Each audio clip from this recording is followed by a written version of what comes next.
Hello students, let's begin. This is the last video for your subject export marketing for TY semester 6. We have already spoken about the export procedure that is to be followed, and we have also seen the role of CHA. So when we talk about the export procedure, the whole procedure is been divided into three parts, starting from pre-shipment, shipping documents or shipping procedure, and finally to the post-shipment stage that we have.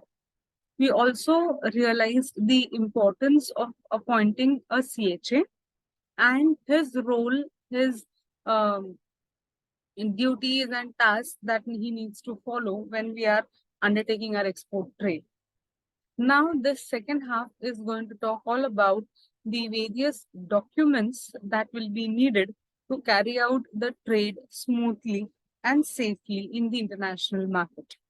So before understanding the documents, this is one of the excise clearance procedure that we need to follow to clarify our excise duties to to pay the taxes and to fulfill the responsibility towards the government.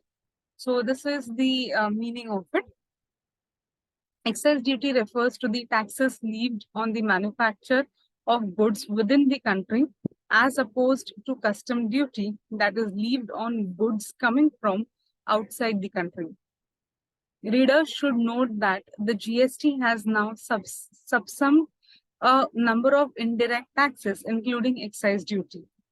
So the clearance can be obtained in two ways, that is export under bond and export under rebate. So what do we mean by export under bond? It is the exporter who need not pay any amount of duty, but export the goods under a bond, that is under some kind of agreement, under some kind of bond which is already there between the exporter and the government, and therefore the trade can take place without paying any excise duty onto it. The second way that we have is export under rebate. Exporter who initially makes the payment of the duty and later on he can claim for it. Okay, so that was the meaning of it. To discuss more, let us talk about certain provisions and procedures that are to be followed under export under bond. So a bond in nature of indemnity bond in form GST RFD 11 is executed on non-judicial stamp paper between the exporter and the government. As a transition provision, exporters were allowed under existing bonds till July 31st, 2017, by which date the above mentioned form, that is GST RFD 11, had to be furnished for future exports. The bond need not be given separately for each export, as this would make the compliance burdensome. The bond would be like a running bond with debit or a credit facility. The bond sufficiently covers the amount of tax involved in the export based on estimated tax liability as assessed by the exporter himself. The exporter shall ensure that the outstanding tax liability on exports is within the bond amount in case the bond amount is insufficient to cover the tax liability in yet to be completed exports. The exporter shall furnish a fresh bond to cover such liability. Further, as an ease of compliance, the bond shall be accepted by the jurisdictional deputy assistant commissioner having jurisdiction over the principal place of business of the exporter. In the bond, the exporter undertakes that he shall export the goods, services, and observe all the provisions of the Act rules in respect of export of goods and services. A bank guarantee will have to be furnished to the commissioner as a security under the bond. The jurisdictional commissioner may decide about the amount of bank guarantee depending upon the track record of the exporter. If commissioner is satisfied with the track record of an exporter, then furnishing of bond without bank guarantee would suffice. In any case, the bank guarantee should normally not exceed 15% of the bond amount. The bonds also will state that in the event of breach or failure in performance, the government shall invoke the bank guarantee to make good of all the loss and damages. The bond has to be furnished prior to the export. Once the bond is furnished, the exporter can carry out the export of goods and services. No tax will be paid on the export supply, and the invoice shall carry a declaration as supply meant for the export under bond of or letter of undertaking without payment of integrated tax. The format of Form GST RFD 11 along with the format of bond to be executed is available in Circular number 26, 2017, custom dated July 1, 2017. Presently, the module for furnishing of GST form RFD 11 is not available on the GST Common Portal. Hence, the form GST RFD 11 has to be downloaded from the portal of the government. Let us quickly understand what is the procedure that will be followed to clarify or clear the excise duty. The very first thing, the government is selective in giving the option, and at present only the registered person shall be eligible to submit the UTI. So, to submit the LUT in the place of bond. So now this bond has been completely replaced by letter of undertaking that has to be submitted by the exporter.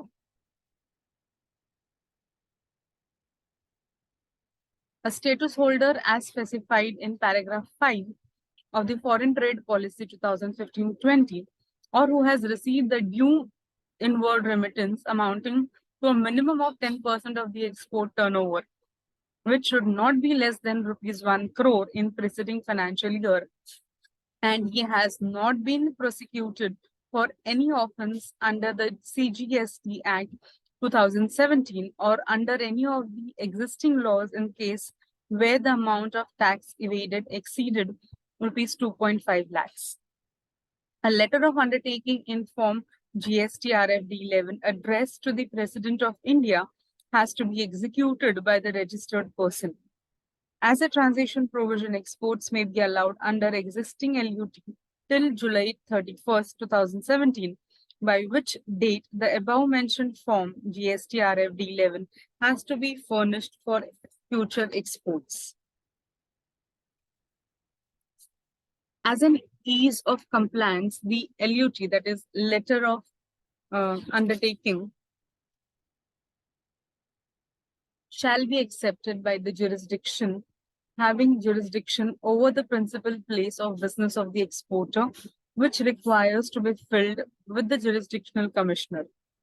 In LUT, the exporter would undertake the following, that is, to export the goods within 3 months from invoice date, to receive consideration for export of services in the foreign currency within 1 year from invoice date, to observe all the provisions of the Act rules in respect of exports.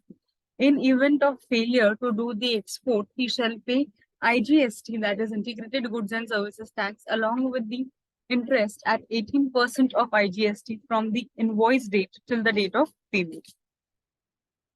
The LUT has to be furnished prior to the export. Once the LUT is furnished, the exporter can carry out the export of goods and services. No tax will be paid on the export supply, and the invoice shall carry a declaration as supply meant for export under bond or letter of undertaking without payment of integrated tax. The LUT will be valid for 12 months and should be furnished for each financial year in duplicate. No bank guarantee is required to be furnished to the commissioner. However, if the exporter fails to comply with the conditions of the LUT, he may be asked to furnish a bond. The format of form GST RFD 11 along with format of the LUT to be executed is available in circular number 26, 2017, custom dated July 1, 2017. Presently, the module for furnishing of GST form RFD11 is not available on the GST Common Portal. Hence, the form GST RFD11 has to be downloaded from the governmental portal. From ARE1, which all along was an important statutory document to avail the export benefits both under excise and custom law, is now dispensed off with the onset of GST, except that it will now apply only to commodities to which provisions of Central Excise Act continue to be applicable. So that was the procedure of excise clearance. Now let us understand one by one the various documents that are to be filed, that are to be made for the procedure of our export trade. Altogether, there are around 15 to 18 documents that every export trade needs to have. But as per your syllabus, we are going to study hardly around 5 to 6 export documents. So to start with, we are going to talk about the commercial invoice.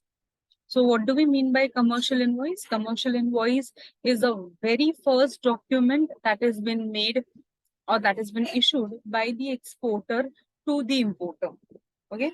So as soon as the exporter receives the confirmation or a mail from the importer's end stating that he needs so and so product, so and so at so and so price.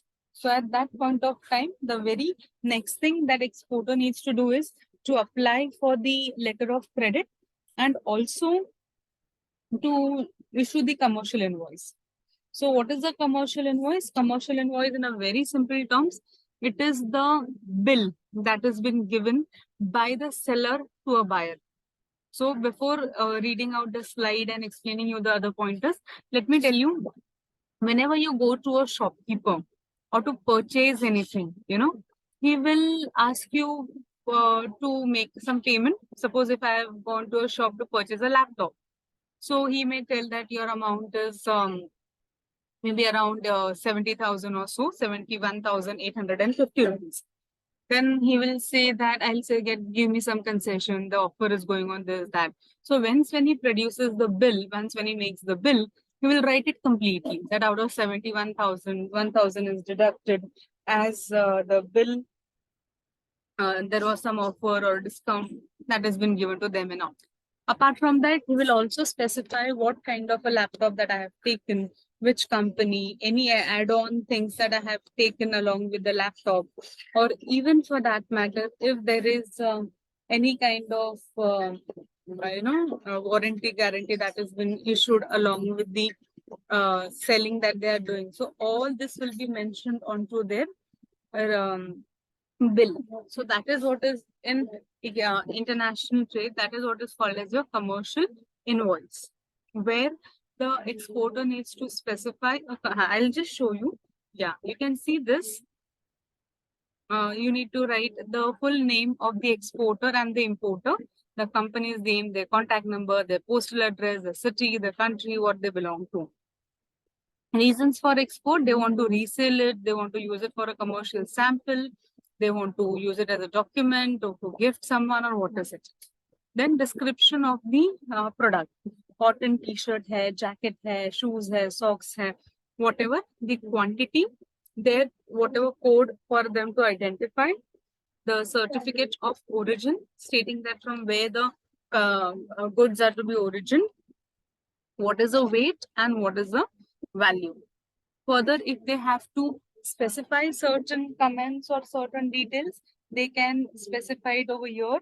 They can put today's date and they have to sign it to make it more authentic. This is just the sample that I have taken from Google. But one thing that you all need to remember, that there is no standard format or there is no specific format of making this document. And the exporter can make this copy in any number.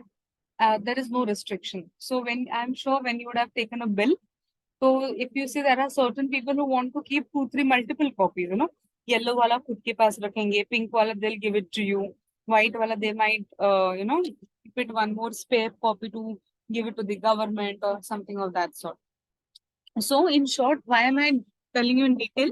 Because इसमें से कोई भी आपको objective oriented question के लिए they may ask something like commercial invoice has been made in a prescribed format. False. There is no prescribed format for that matter.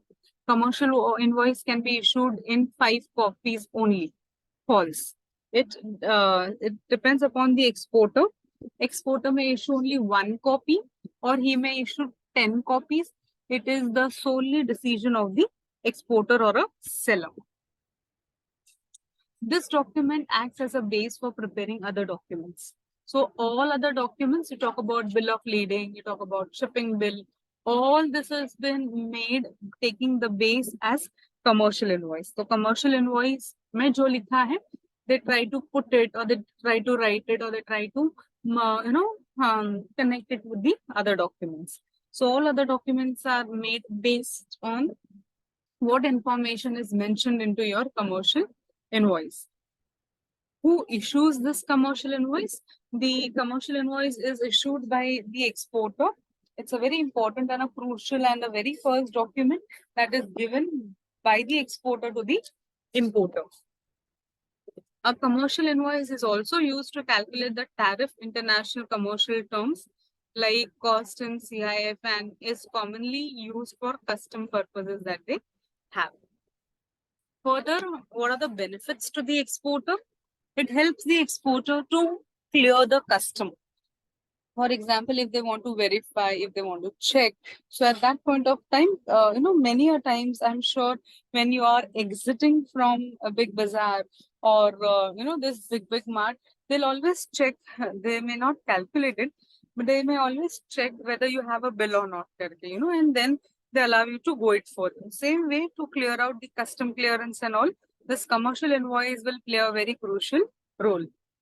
Further, it is being used as a base to prepare other documents that we have already spoken. Since it's the very first document that has been made, all other documents are dependent on commercial invoice to get it made. It becomes a very crucial part of documentation. So it has to go in the file of an exporter, also in the file of an importer. So every trade exporter and importer will have a separate bunch of documents that were made, that were required during that trade. Further benefits to the importer. That was all the benefits to the exporter. Importer ke liye kya fayda hai? Importer makes a payment of custom duty and to the exporter based on the amount mentioned on the commercial invoice. So what we all do it as a buyer, we check whether the bill is proper or not, whatever the amount is been calculated is correct or not, and accordingly we make the payment, whatever that is mentioned on the bill. Further, it is जैसे exporter के लिए it was a very crucial part to be a part of a document. Same way, it acts as an important document for recording and filing purpose at the importer's end also. The document can help to make the custom clearance very much easily. So that is all about the commercial invoice. Further, we have is shipping bill.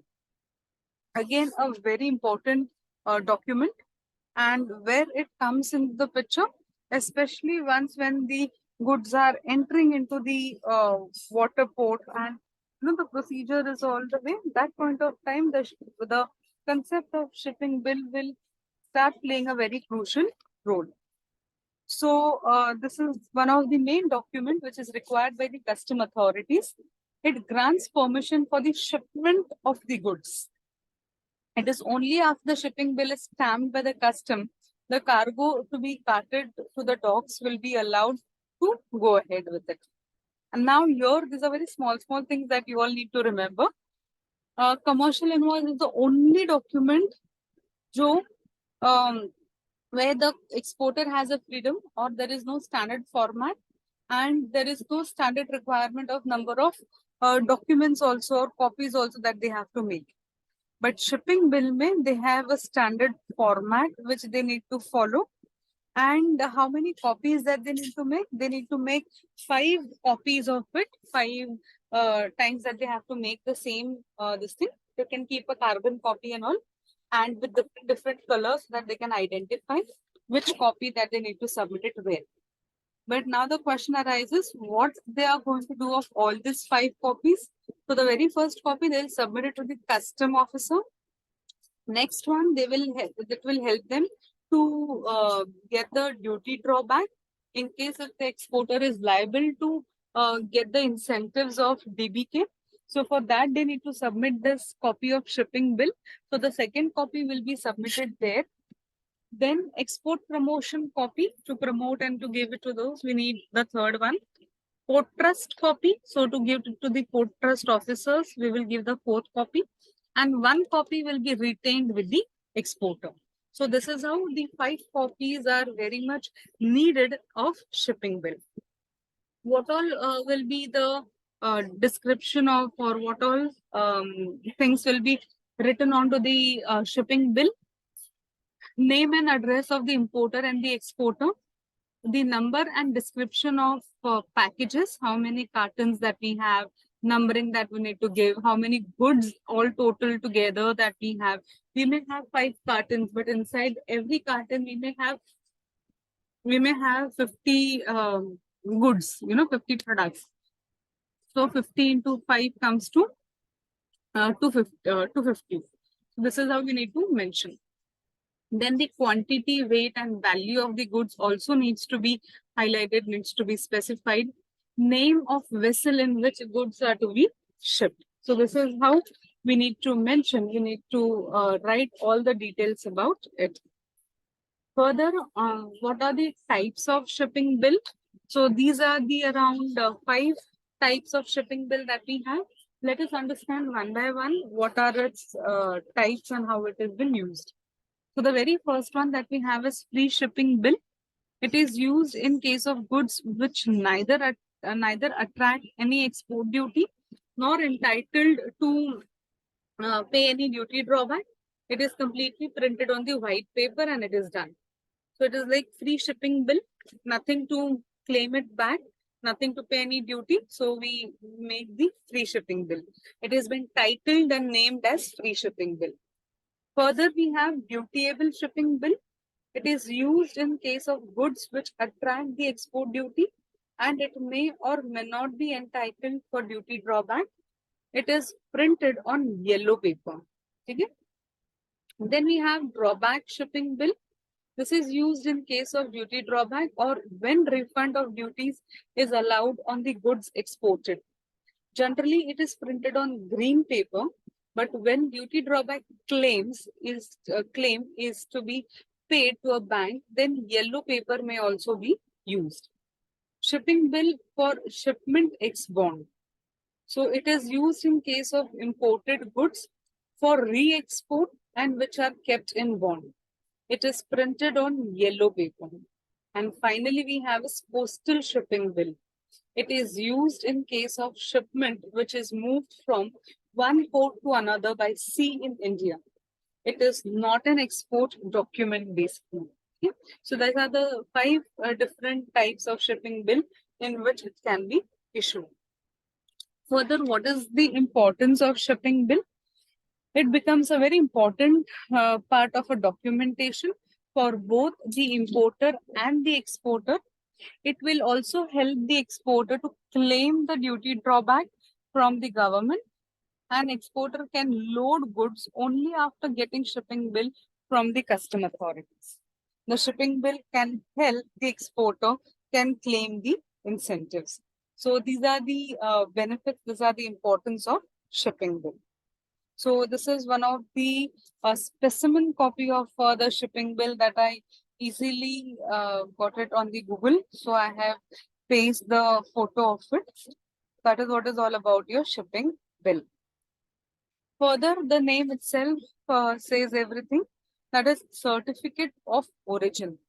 The title says it's very much clear that we need to specify, we need to declare from where the goods have been origin, from where the goods have been produced, because there are chances, there are cases where the goods are procured or purchased from one country and sold to another.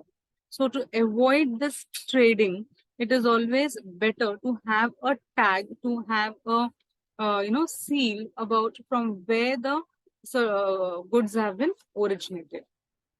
So there are certain countries who require their importers to obtain the certificate of origin from the exporter. Certifying the origin of the goods without certificate of origin, clearance of imported goods is refused. This certificate may form a part of commercial invoice itself. This certificate is issued by the Chamber of Commerce or some other authorized agency. So some countries, such as countries like Middle East and Gulf, insist on certificate of origin attested by the consulate stationed in the India.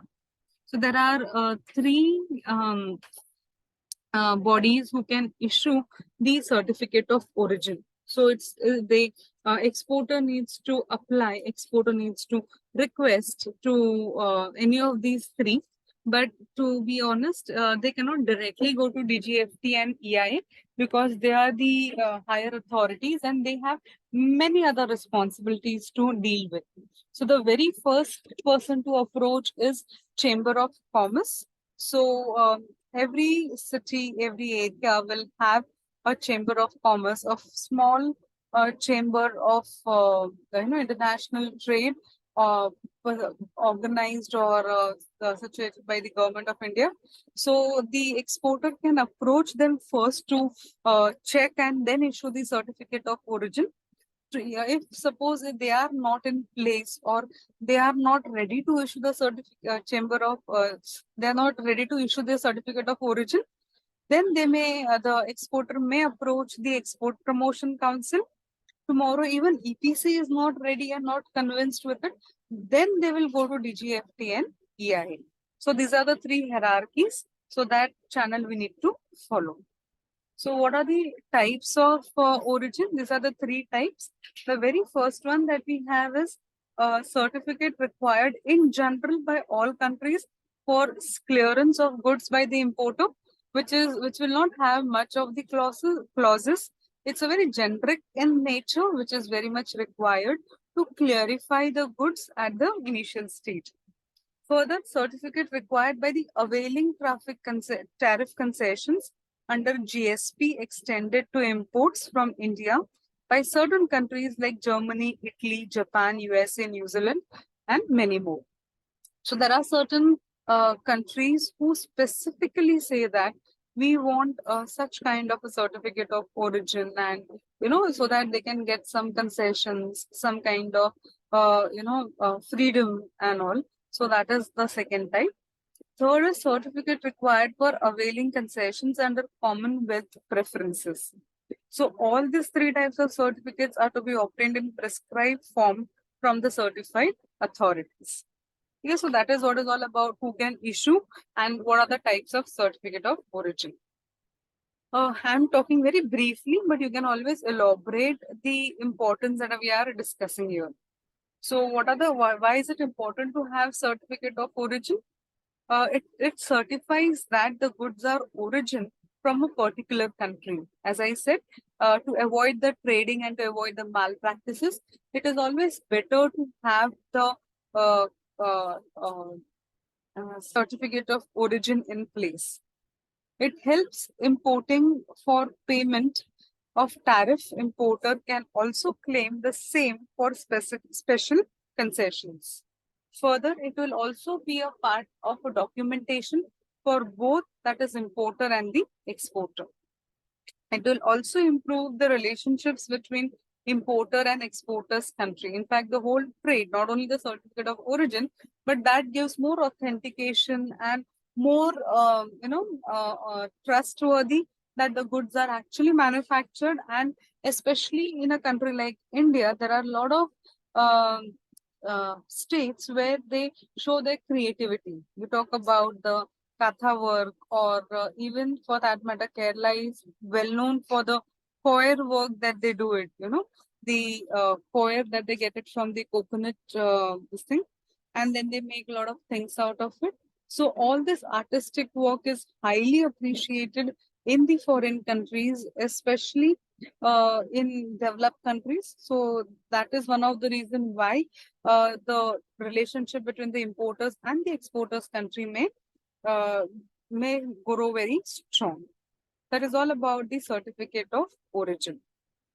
Yeah, so this is one of the very, very, very crucial. All documents are important, and if any of the documents are lacking, or if any of the documents is missing, or even for that matter not matching, the trade will not go ahead. Okay, so bill of lading is also one of the important document.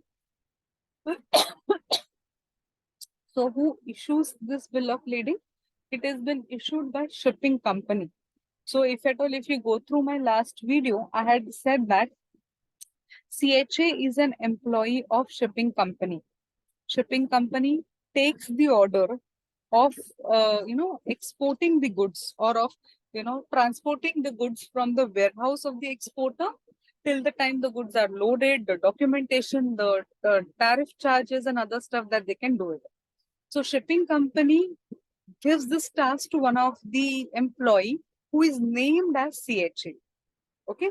So CHA, if you remember, if you go through my earlier also, I have told you that the complete procedure of getting out the goods from the warehouse till the time the goods are loaded into the ship, all this work has been done by CHA. All the documents have been made, or all these documents have been submitted by CHA. And later on, all these documents he submitted to the shipping company, and on behalf of that shipping company issues the bill of lading. So if you remember like a story, and if you visualize it, it will be very easy for you to write it. Okay? So a bill of lading is a document issued by a carrier to acknowledge the receipt of cargo for shipment. It will also act as a receipt, because that is the only proof that we have that we have loaded the goods into the ship. So bill of lading will have all the details about your ship, about your goods, about the day, date, time that you have been loaded the goods into the ship, the details of the importer and the exporter, about the products, and so on and so forth. Okay, so that becomes a very concrete proof, concrete document for us to say that the goods have been loaded and goods have been transported to the importer's country. Although the term historically is related to the carriage by sea, a bill of lading may today to be used for any type of carriage of goods. So they mean that it is not necessary it has to be a water transportation only. It is also implemented to the airway for that matter. Okay? Yeah, again, very important. It can also be your objective oriented question, that the bill of lading is also called as title of the goods. Why it is called as title of the goods? Because based on this bill of lading only, the importer will be able to get the custody for their goods that they have. Okay, so they are called as title of goods. How many copies are they being made with? It is made with bill of lading that they it has been made with two copies, one to be retained with the exporter, and second one that they can give it to the importer. So that is what is two copies have been meant for. Who issues? As we said, it has been it has been issued by shipping company that we have. So again, what are the types of bill of lading? So let's discuss it one by one. The very first type that we have is clean bill of lading. So what do we mean by clean bill of lading? It talks about when there are no remarks onto the other document, when there is nothing to be, questioned, or nothing to be, what we say, nothing to be queried upon. So that point of time, they issue clean bill of lading. So this type of bill of lading do not contain any adverse remark as to the condition and the quality of the goods. A clean bill of lading is always insisted by the importer. So importer is also very happy that there are no wrong or adverse remark on bill of lading. Closed bill of lading, it's completely opposite of your clean bill of lading. Such bill of lading consists an adverse entry by the shipping company such as two cases is damaged, or there is some, the carton has not been packed well, or something of that sort. So because no one wants to take a risk of it, so they have to mention it accordingly. Find, if they find any kind of mismatch in the document, or mismatch in the products and document that have been mentioned, so at that point of time, they need to highlight it. Stale bill of lading. If the bill of lading is presented to the bank for negotiations after many days from its issue, it is called as stale bill of lading. As far as possible, bill of lading must be presented to the banks as soon as possible. Otherwise, it will create undue difficulties to the importer as well as to the exporter. Then we have freight paid bill of lading. So when freight is paid by the shipper, then this type of bill of lading is issued with the words freight paid. When freight collected bill of lading is issued, at that point of time, it will indicate that freight is to be yet to be collected from the importer. So accordingly, the bill of lading will be issued. To order bill of lading is the type of bill of lading is issued to order a certain person or a third party to get the delivery of the bill of lading. Straight bill of lading, it is in this importer or an agent or a consignee's name in the bill of lading. It is called as straight bill of lading. Further, on board and received bill of lading, though I have not mentioned it here, it is the bill of lading that can either the shipped or board or received for shipment, depending upon whether the goods are loaded on the board, the ship, or received by the shipping company for storing it out. So this is what is the importance of bill of lading. For three of them, shipping company will also come into the picture, because they are the third party, but they are the one who are playing a very crucial role to transport the goods from the exporters and to the importer. So let's understand one by one what is the importance of bill of lading to the exporter. The very first one, it will act as a proof of shipment. So tomorrow, if there is any kind of mishap that takes place, or exporter wants to claim for any kind of insurance or any kind of losses, the very first question that they'll be asking is, order to mila, goods bhi banaye, but have you exported it? Have you transported it? There lies a question mark. So this shipment or this bill of lading will act as a very apt proof or apt document to prove that the goods have been exported, goods have been shipped. Further, the payment of freight, whether the freight charges have been paid. Freight charges is nothing else but the water transportation that will be required, or that will be incurred, at the time of transporting the goods. So whether it has been paid or it has to be paid by the importer will be explained, or will be very much clarified once when the bill of lading is issued. In case tomorrow, if the exporter wants to claim for any kind of incentives, that can also be done very easily with the help of this bill of lading. It will again help the exporter for recording and filing. So for documentation purpose, for recording, it will act as a very important document. Shipment advice to the importer. So it will also give the importer an advice or an intimation or the information about what all are the goods that we have exported, and a tentative time by what date or time the goods are expected at the importer's end, so that importer will also be ready to take the goods into their custody.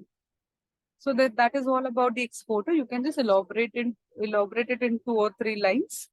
Then importance to the importer, it will help the importer to clear the customs very easily and very quickly. Further, if importer has to make the payment of freight, he will also be intimated, he will also be known of the same, depending upon what kind of bill of lading that has been issued by the exporter. Recording and filing, it's same like for the exporter. It acts like a title of goods. It acts like a very authoritatively an important document to hold the title, or to and get the custody of your goods. And what way it will work for the shipping company? It will help the shipping company to know whether the freight charges are to be collected from the shipper, that is the exporter, or from the importer. Further, the safeguards the interest of shipping company, because shipping company is a third party. Okay, so if they don't get their own payment, or if they are not able to make the shipping payment, then who will be responsible? So this bill of lading acts like a wholesome proof to safeguard their interest and their safety. So that is what is all about your importance of bill of lading. This is the last document that we have, that is consular invoice. Again, it is completely optional. Only if the importer's country demand to have the consular invoice, then only exporter needs to put some efforts to get this document. So what is this consular invoice and who issues it?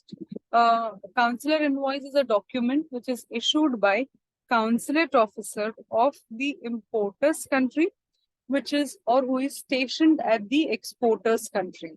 I'll explain you. Suppose if there is a trade between Mr. A from India and Mr. B from USA. Okay. So Mr. A from India is an exporter and Mr. B from USA is an importer. So at that point of time, Mr. B says that we need the consular invoice. And for the same reason, we are appointing Mr. C, who is a consulate officer from USA, but for some or the other reason or for their own personal work, he is going to come to India on so and so date. So Mr. A is requested, the exporter is requested to show all the documents and the what do you say, the goods, the warehouse and other stuff to this Mr. C. And if he finds to everything to be fine, everything to be correct, he may sign the consular invoice, he may issue the consular invoice in 3 copies. So who all will get the copies? One, he will send it to the government of USA. One, he will retain with himself, the consulate officer himself, and one, he will send it to the importer. Exporter doesn't need the consular invoice because he is not going to do anything out of it, So these are the 3 parties who will be needing the consular invoice, and accordingly, the consulate officer will be giving it. Okay. So again, I'm repeating who will issue it. It is the consulate officer of importer's country who is currently situated in the exporter's country.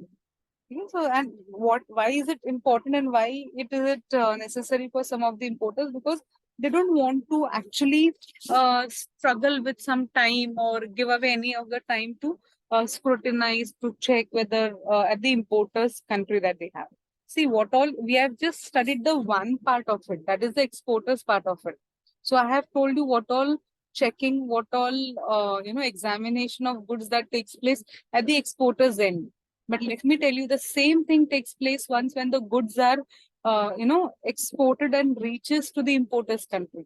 So everywhere in the importer's country, talk about at the water port, at the once when the delivery has been made to the importer, at every point of time, goods have been checked, goods have been opened and verified, whether whatever was mentioned, whatever was said, only those goods are exported or not. All these things have been checked and verified.